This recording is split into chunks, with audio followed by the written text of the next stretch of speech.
নমস্কার, কেমন আছেন আপনারা সবাই? আশা করছি ভালো আছেন। আজ চলে এলাম একটা শাকের রেসিপি নিয়ে। আজ বানাবো ছেঁচির শাক বেগুন দিয়ে। খেতে কিন্তু দুর্দান্ত লাগে। তার জন্য কড়াইতে জল গরম বসিয়েছি। জল গরমের মধ্যে শাকটাকে কেটে বেছে ধুয়ে রেখেছিলাম। এবার সেটাকে দিয়ে সেদ্ধ করে নিচ্ছি।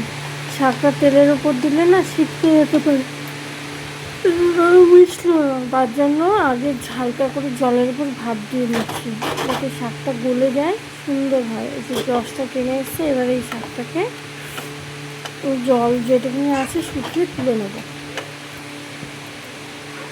এভাবে নেড়েছে দিচ্ছি ভালোভাবে। আর এর সাথে দেবো বেগুন। বেগুনটাকে ডুমো ডুমো করে কেটে রেখেছি। আর দেবো পেঁয়াজ কুচি, লঙ্কা চেরা আর রসুন থেতো করা। এবার কড়াইটা গরম হয়েছে, কড়াইতে দিয়ে দিচ্ছি পরিমাণ মতো তেল, দিচ্ছি কালো জিরে ফোড়ন, দিয়ে দিচ্ছি থেতো করা রসুনটাকে আগে একটু ভেজে নেব। ভেজে নিয়ে তারপরে দিয়ে দেবো পেঁয়াজ কুচি। রসুনটা ভাজা হয়ে এসছে, এবার পেঁয়াজ কুচিটাকে দিয়ে ভালো করে পেঁয়াজটাকে ভেজে নেব। বাড়িতে বেগুনের সাথেও ভাজলে অসুবিধা হবে না, কারণ নাহলে পেঁয়াজটা বেশি পুড়ে যেতে পারে।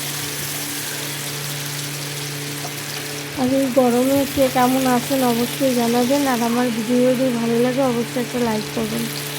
দিয়ে দিলাম লঙ্কা চিড়ে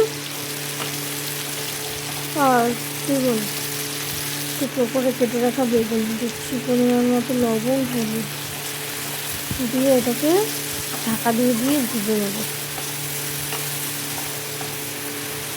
এরকম কত সুন্দর লাগছে দেখতে। আর এইভাবে শাক ভাজলে পরে এই শাক ভাজা দিয়েই এক থালা ভাত খাওয়া যায়। কে কে শাক খেতে ভালোবাসেন অবশ্যই জানাবেন কিন্তু। দেখুন ভাজা হয়েছে অনেকটাই।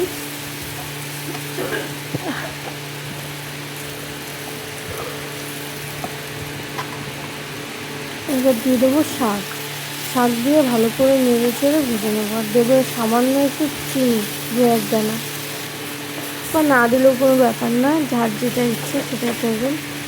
আর বেগুনও একটা মিষ্টি ভাব থাকে। কেমন হলো আমার বেগুন দিয়ে ছেঁচি শাক অবশ্যই জানাবেন।